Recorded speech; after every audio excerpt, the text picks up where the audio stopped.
Just three radio hosts on air, dumb debating.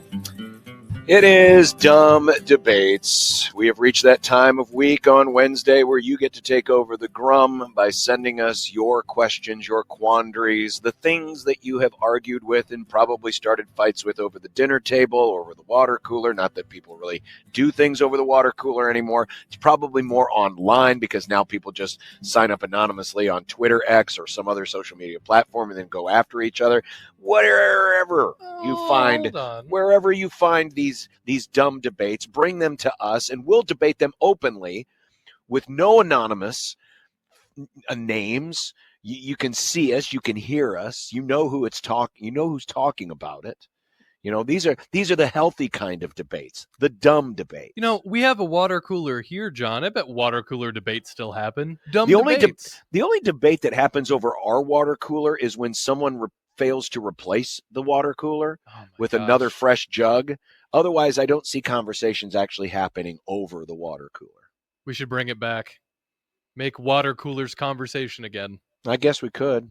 Well, this is your chance, so send us your and even if we don't get to yours today, we save them all. I've got many saved over from previous weeks, and we get to them around the bend eventually. But anytime one pops into your head, send it to us, JTech Construction Zone Twitter page. Use the hashtag dumbdebates.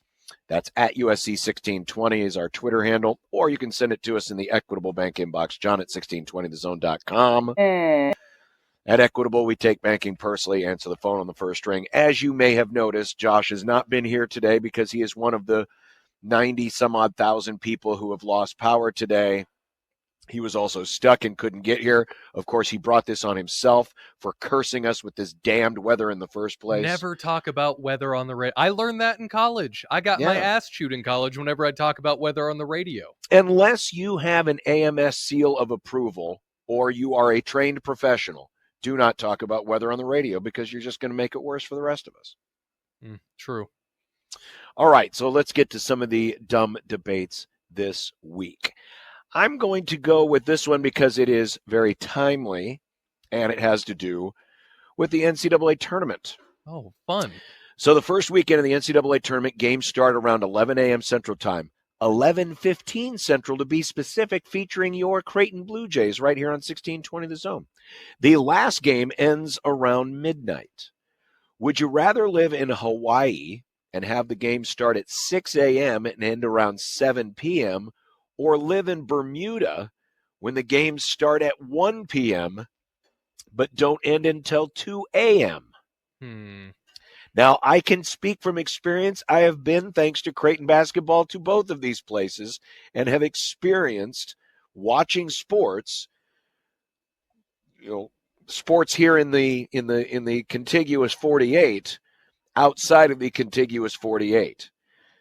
As much as I hate East Coast time, there is a time zone worse than the East Coast. It's called the Atlantic time zone, and that's where Bermuda is. So, no, I will definitely not answer that. I would much rather get up at 6 a.m., as I have done the last 2 days, to watch my baseball team lose and have the games end around 7 o'clock versus waiting until 1 but not getting to go to bed until 2 a.m., because especially if your team's playing in those last games, it is hard after your team has won or lost for you to go to bed at 2 a.m. So I will pick Hawaii if I had to pick between the two. So where I'm at on this, let's just pretend for a second that I will glue my ass to a chair or a couch and watch basketball for that long. I feel like starting at 1 p.m. is the better option because I have the entire morning to get things done, so then I don't have to worry about it being too late to do anything at 7 p.m. Because at 7 p.m., you're not going to want to go out. You're not going to want to do anything. All your motivation is just going to be dead. Fair. I can stay up until 2 a.m., especially if it's something that I'm that invested in. I could do it. I would rather do that. You make a good point. I guess I'm just so... with the we've combined the daylight savings time change with being on the East Coast for what it seems like the last 3 weeks with Creighton basketball, that I am just so against the time being an hour later than it should be that I'm probably, just time-pilled right now, You so I'm are. just going to pick anything that's earlier. But you do make a good point because, yes, you could get more things done. And there is something, I mean, when you're in Hawaii, and so we were there, 3 years ago on Thanksgiving for the Maui Invitational, and it was weird to be watching the last game of the triple header of Thanksgiving football, and the sun was setting.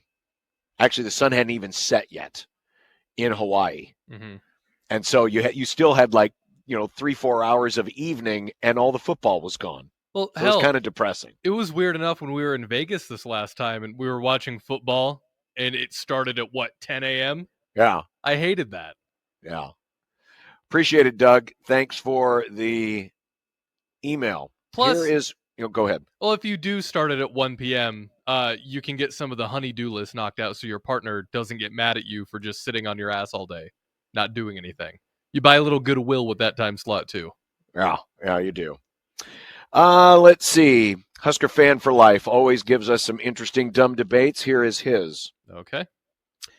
You're at a coffee shop, and the stranger next to you asks you to watch his laptop while he uses the restroom. You agree because you're a good Midwesterner.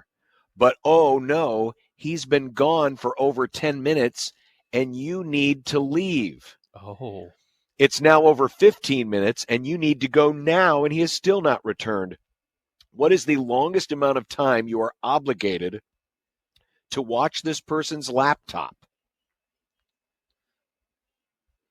And we're gonna preface this, Nick, with the fact that you didn't establish any time parameters when that person asked you to watch the laptop. He just said, "Hey, can you watch this laptop for me?" And you say yes, and that's it. That's where the conversation ends. So, being the good Midwesterner, what is an acceptable amount of time before you absolutely have to leave? Well, coffee shops tend not to be too big, right? No, not usually. So if I was in this situation and 15 minutes had passed and I really have to go, I guess I would either ask another person to watch the laptop so I can leave, or I take the martyr baton. I take the laptop with me. I shut it. It's not my business what's in there. And I go to the bathroom, provided this person is my same gender. And I'm like, "Hey, I gotta go. Are you okay?" Well, but what if they, let's say for argument's sake, you don't know exactly, maybe they had to leave the premises. Oh, geez. And go to another store. It's in a strip mall or whatever. So you can't find the person. I think you're on to something though, Nick, because I think that's when you pass the baton and you say, listen, this person asked me to watch the laptop. Could you watch it for me? But, and I guess if we want to go even further and say, for further argument's sake, let's say you're the only people in the building outside of the employees. I would say if you absolutely have to go, you are under no obligation. There was no contract signed that if you got to go, you got to go. Yeah, I would think more than 10 minutes. If someone's gone more than 10 minutes, they probably should have taken the laptop with them. Yeah, and that's kind of a D move, too, if you know you're going to be gone for a long time. Tony brings up a good point. You just take it to the front counter. Yeah, I guess you could do that. That makes sense. But the Midwest nice brain takes over. It's like, oh, this guy asked me personally to watch his laptop. I can't find this person. What if you're one of those coffee places though, where they got everything barricaded and they don't let you do anything? They said, "Oh no, we don't take responsibility for this." Those places. Then what do you do? I go back to my first option where I just tap another person and be like, "Hey, excuse me." Yep, it's time to hand over the martyr baton. They're also bound by Midwest nice to keep guard over the laptop. It's just a chain of nice. Let's see, man. I got a lot. We're gonna have to get to one for Husker Fan for Life every week because I got a lot of his archived. He's got good ones. He does. He usually does. Oh boy, here comes another one of those terrible things. These terrible options that we have to choose from. It's from Jeff. Jeff says, you have to pick one.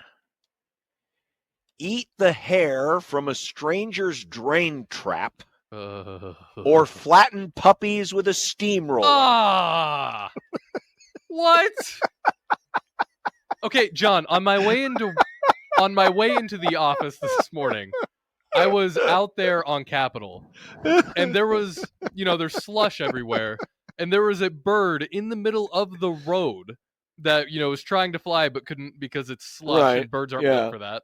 Right. I swerved almost into this other person's yard slowly just so I wouldn't hit this tiny bird with my truck. Okay, that's one thing. It's another. So what you're basically making the argument that there is no way in your being that you would ever flatten puppies with a steamroller. So now you have to eat the hair out of a stranger's drain trap. I would argue it doesn't even need to be a stranger's drain trap. Just the thought of that. I don't know how many of you have cleaned out drain traps. If you're a homeowner, you probably have. That is the sickest, grossest, slimiest gunk of hair and soap and whatever other things may have gone down the drain you could possibly imagine. I mean, this is gross scale 10.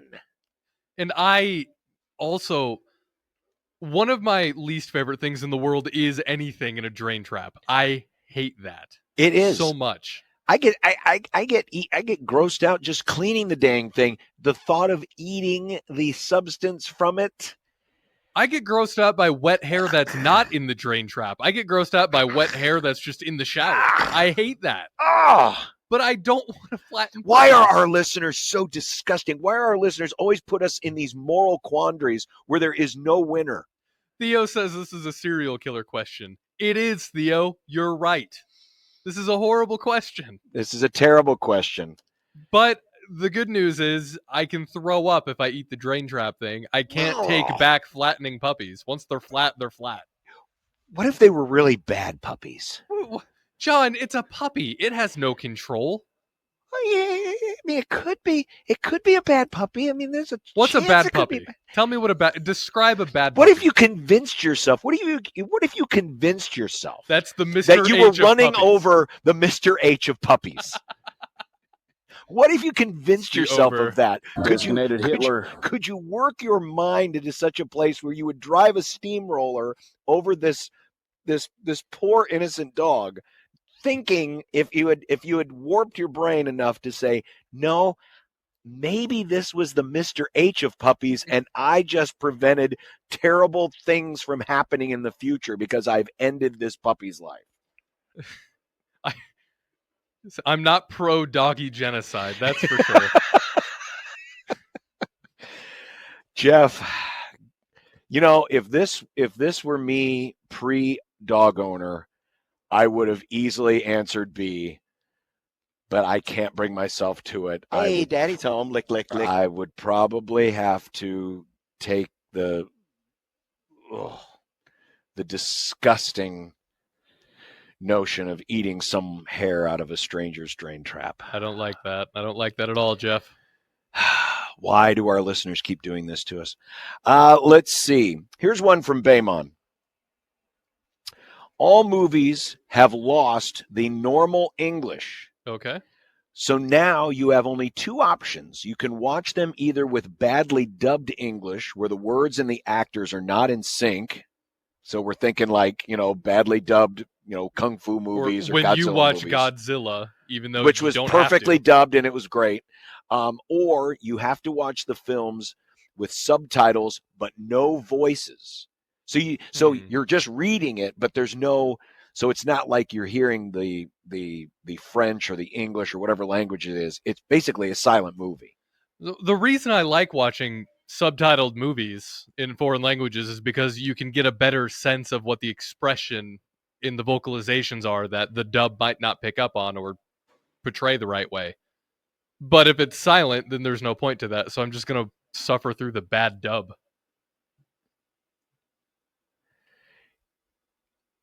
Yeah, I think because I need the sound. I do too. I need the sound. I think, and again, the reason why I watched Godzilla +101, what was it called again? Godzilla +1. +1 was because I grew up on the original Godzilla movies that did not have subtitles and it was all badly overdubbed. So I'm cool with that. I can live with that. I can't live without hearing. I mean, we're not living in the 1900s where they hadn't even invented the talkies yet. I'll take the badly dubbed English version I over the guess one with no sound at all. if it's a really good movie with good writing, then the writing could carry the rest of the movie, I guess. But Maybe. I don't know. That's a tough one. Again, just like a much more palatable question to answer than the previous one. Still not a great choice. no.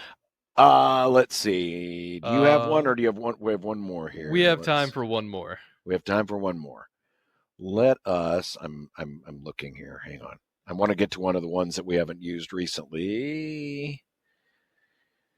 No, I'm not going to use that one, Jar Jar. No, I'm not going to do that one. It's another one of the terrible ones. We can only do one. All right, here we. All right, you know what? I'm going to go ahead and burn another one from Husker Fan for Life. This is a good one. Let's do it. Which of these mundane superpowers would you like to have the most? The ability to guess the precise amount of time to microwave your food so it's the perfect temperature, or the ability to guess the exact down and distance after each play while watching football? That is a mundane. Those are two very mundane superpowers, and it's a very easy one to ask. I would much rather. I kind of think I have the superpower already of knowing exactly, because I am such a veteran of microwaves. You have to remember, I've been using microwaves now for 40 years, which is probably why my head works the way it does. I have a pretty good idea on most food items exactly how much time to put in on the clock. Mm-hmm. So I almost feel like I have that superpower. The ability to guess the exact down and distance after each play while watching football, that actually could be one where if I could convince enough of the right people that I have this power, I could get a job being the sky official and helping the NFL correctly spot footballs. You could. That one is definitely more lucrative. Potentially more lucrative. I'm going to go with the microwave one. I've also used microwaves most of my life, but I get annoyed when I put some soup in. Like today, I heated up some leftover Olive Garden soup for lunch, and I took a little taste. I'm like, it's still not quite right. I want to get it right the first time. It wastes time otherwise. I don't want to keep hitting the button.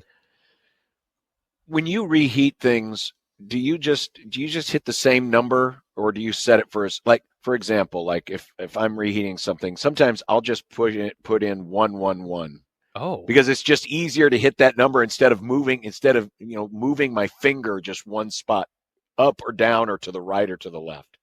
So like if let's say I'm reheating leftover chicken or something, instead of putting in 60 seconds or 1 minute, I'll just go 111 and hit start. I have a few defaults, and I'm just realizing right now that I have some defaults. I don't like the microwaves where you just hit the 1 and then it automatically starts a minute. I like being able to enter a very specific time. My girlfriend thinks I'm crazy for this because I complain about our microwave all the time. But if I hit the 1, I want it to be 1. I don't want it to be a minute, because then it starts right away. Then you have to hit cancel, and then it's too time consuming. But my defaults usually are around like 45 seconds, maybe a minute 15. I'll do 45 seconds, or did I say that already? Whatever. Yeah. I'll type in very specific numbers. See, my defaults are either 111 or 123, or if it's something like, something thicker that takes longer, it's 222 or 333. Interesting. Because I'm too lazy to move my finger and make it exactly 3 minutes or 2 minutes, so I just enter the same number 3 times and hit start. I've never thought about speed running the microwave like that. Well, the microwave, it's designed to make things quick, right? To speed up the process. I have now taken that and made it even faster by saving the 0.2 of a second that it took to move my hand to the precise number I was looking for. Instead, I just hit the same number 2 or 3 times and be done with it. There's sometimes, so I'll reheat something, I'll put in like 30 seconds, and then I'll taste it. I'm like, that could use like another 20 seconds. And then usually so maybe I already have this microwave power and I didn't realize it. You might.